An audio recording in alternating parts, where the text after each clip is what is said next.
Hello, my name's Anthony from Donovan Training Associates, and this is another episode of Lead with Curiosity. We've got some great guests lined up, and they're here to share their insights and lived experience all around people leadership and running a business. I'm delighted to say that in this episode, we're joined by Colin Butcher, Creative Director from a company called n-fuze. So I'm delighted to be joined today by Colin Butcher, Creative Partnerships Director at n-fuze. Colin, thank you so much for your time today. Thank you very much for being here. Absolute pleasure to be here. Lots of things I'm looking forward to talking to you about. Let's start with your story. How did you come to work in the creative agency space? Well, I've always had an interest in design. Brother was a designer, so I'd like to kind of follow his footsteps. But my journey with n-fuze started through chance, really, and knowing a friend of a friend who just set up his business. Yeah, so he's working 17-hour days, 7 days a week, and got to the point where he just needed help. And it was a convenient time for me. I was looking to move on. I tried the London agency experience, but it was just too much. I wanted more work-life balance. Traveling up from Maidstone to Queen's Park every day, 2.5 hours there, 2.5 hours back. It was too much. It was killing. Okay. So luckily, I found that really nice opportunity to try something new. And what I could see was somebody that had drive, somebody that had passion and knew where he wanted to go.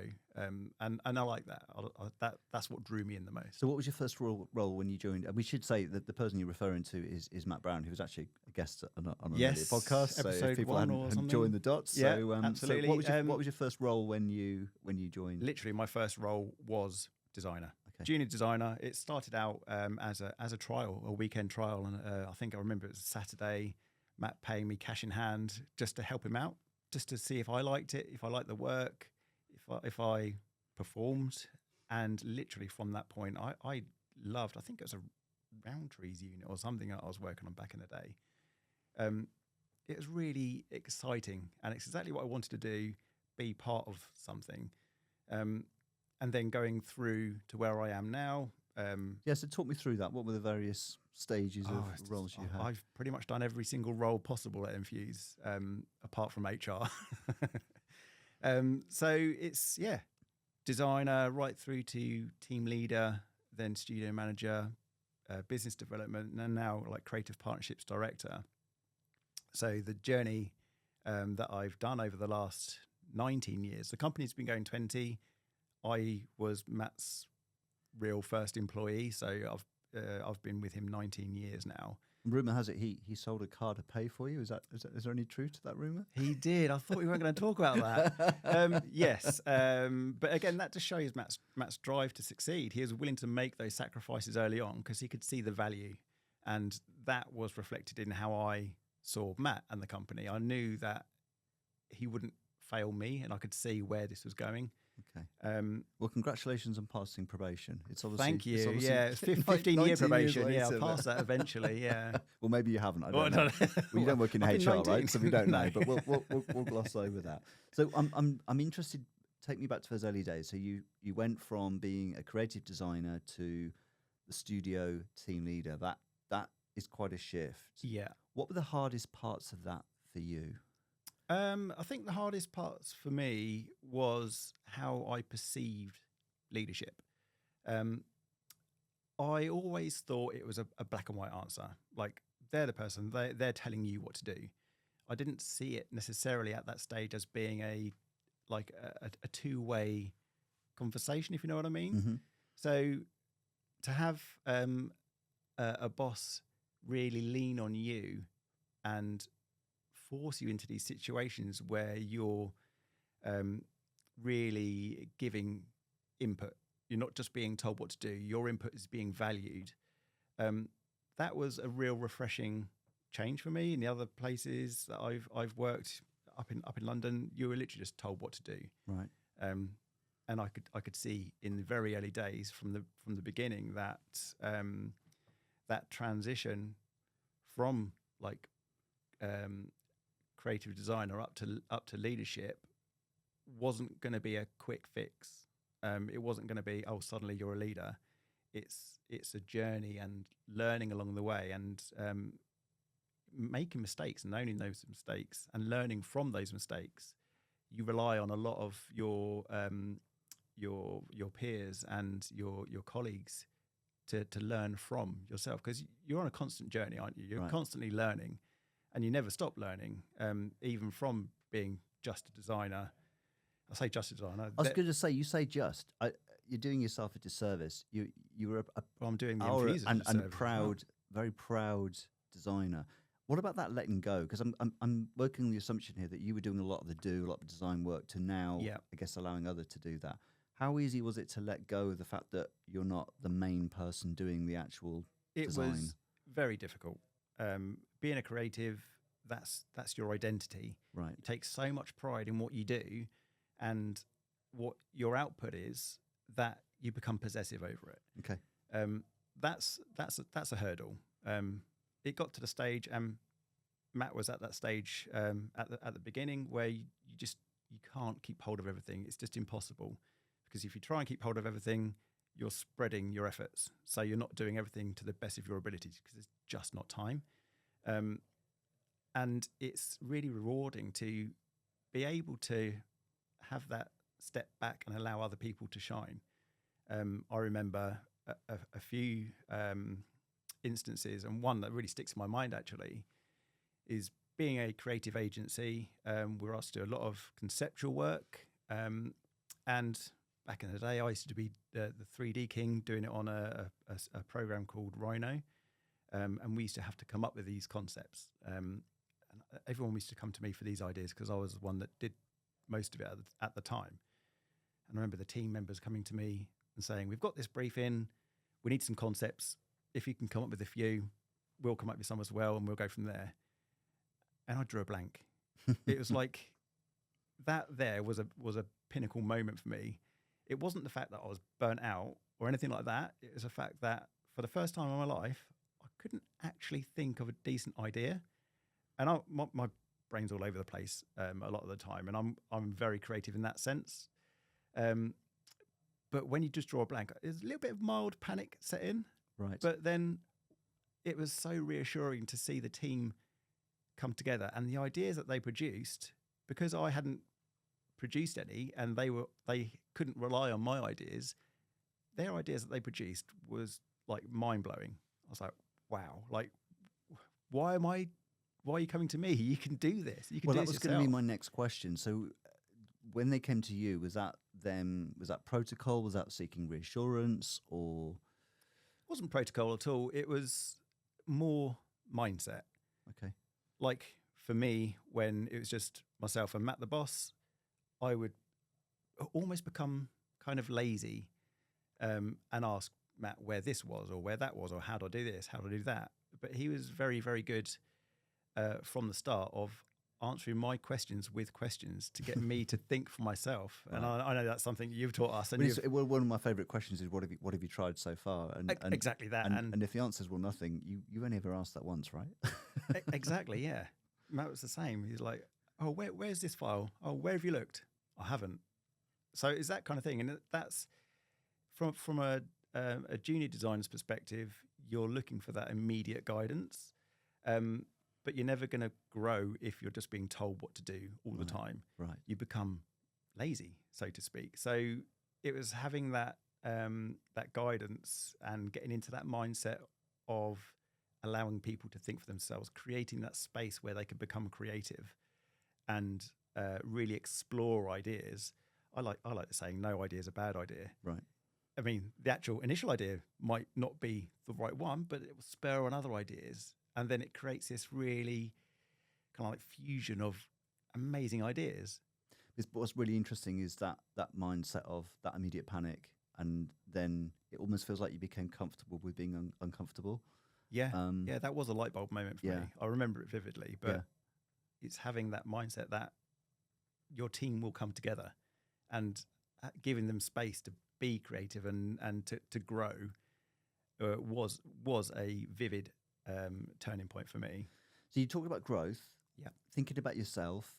It's no mean feat being within the same organisation that has grown and evolved for, well, you're celebrating your 20th year, but for you, 19 years. Yeah.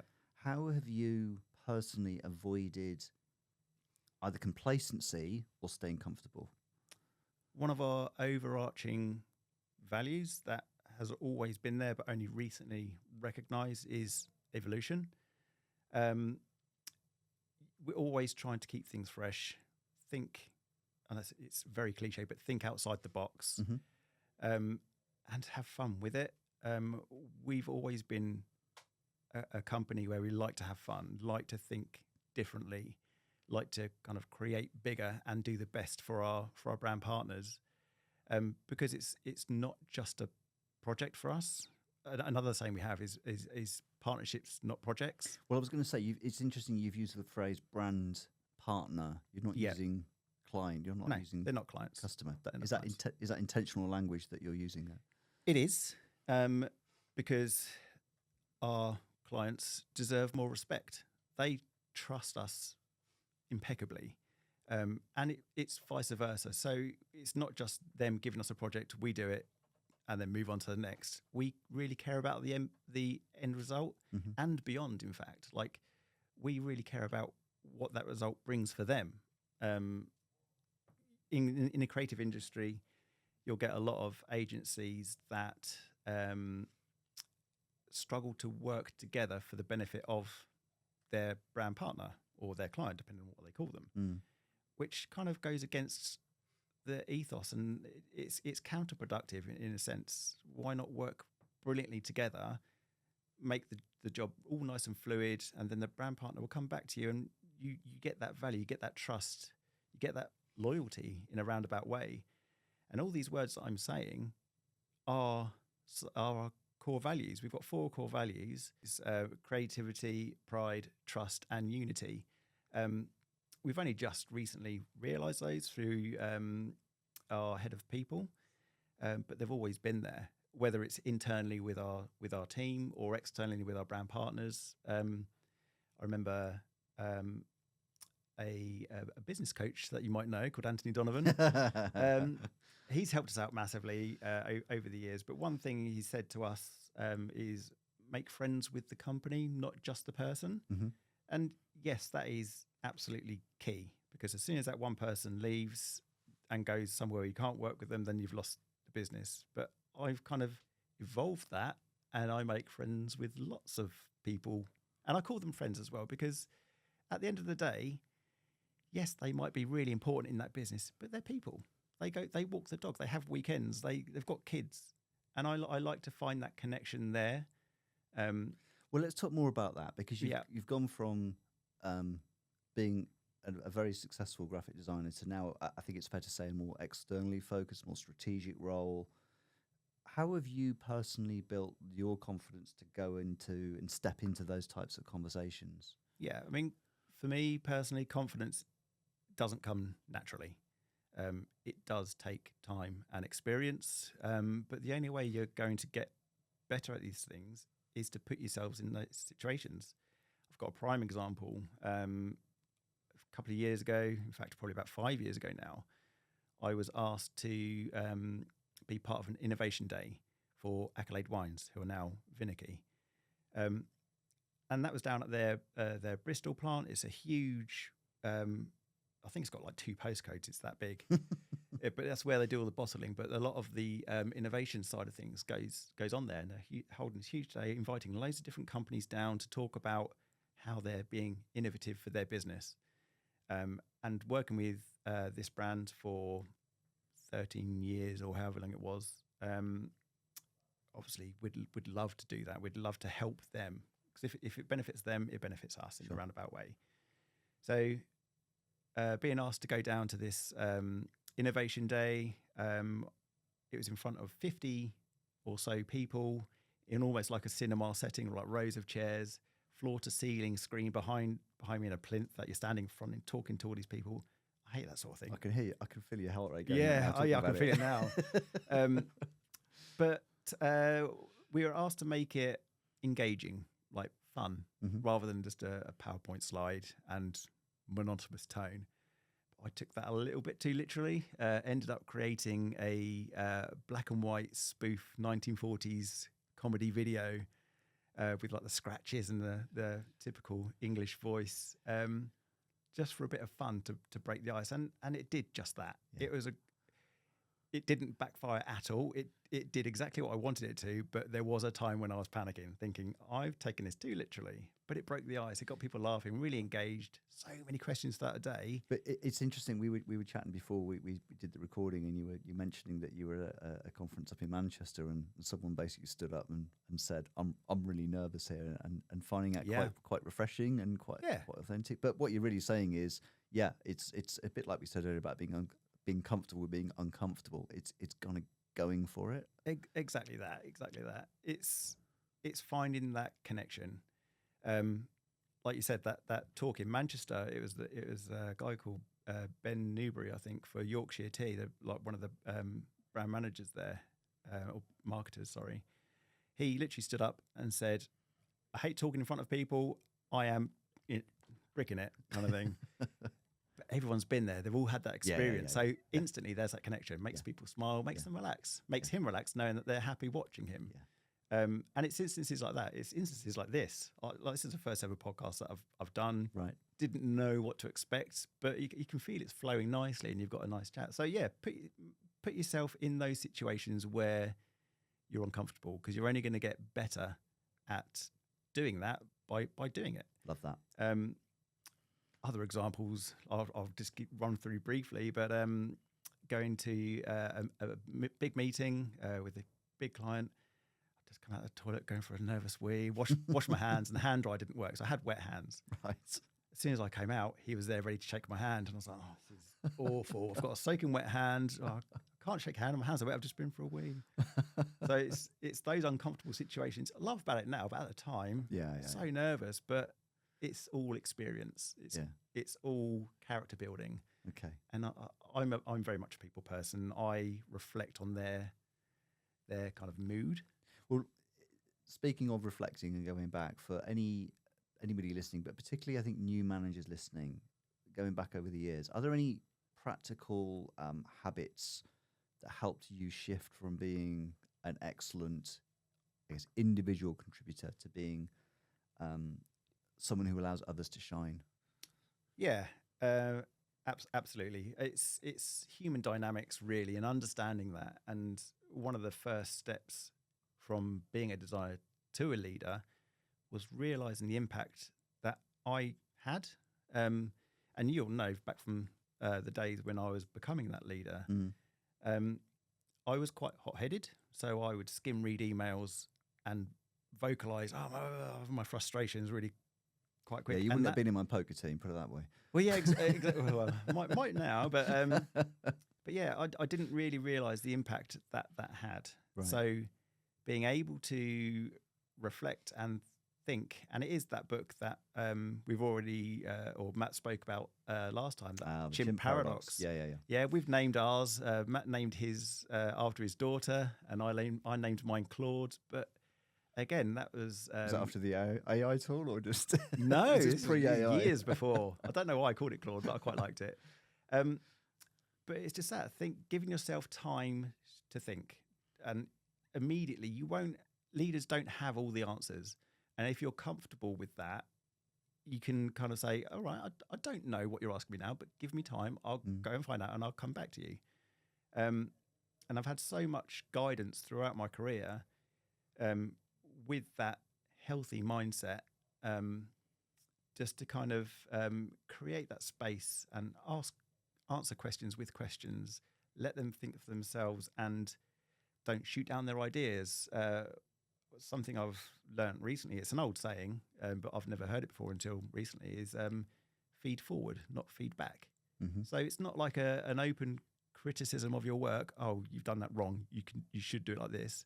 Art is subjective. There's no right or wrong answer. There's obviously templates that you need to kind of follow, and there's rules and things, but there's no right answer. So giving people space to try new things rather than self-critique, or rather than critique their work, say, oh, how would you make this better? How what you've done is great.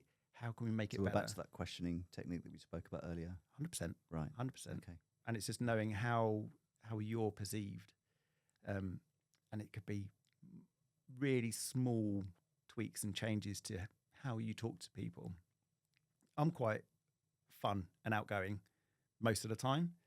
And I echo people's moods, and I like to vocalize how I describe things and use my hands and do sound effects and all sorts. But that's just me and Sure. like my neurodiversity, I guess. Yeah. So it's interesting how I used that to kind of my advantage in my leadership. Superpower, right? Absolutely. I think it is neurodiversity week next week. So it's nice to recognise. Yeah, I completely agree. Completely agree.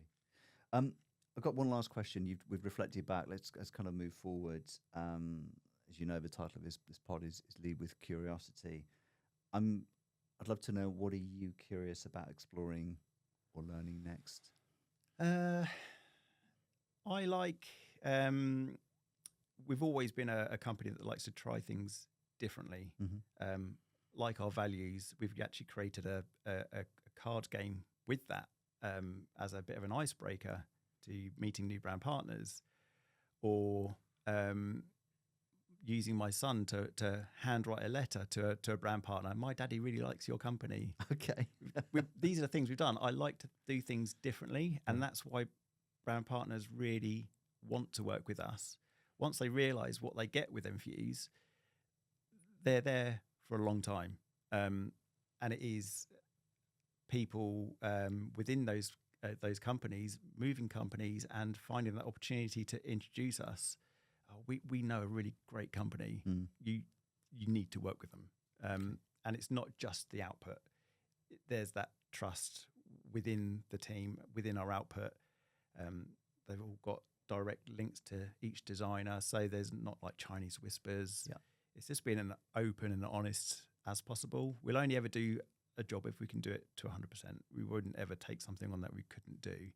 So all these little nuggets of information that I've gained from yourself, from Matt, from others over the years, just kind of like just been ingrained in me. I'm quite a forgetful person anyway, but key bits of information just are lodged in my mind, and I'm quite aware of how I'm perceived and how I'm leading people.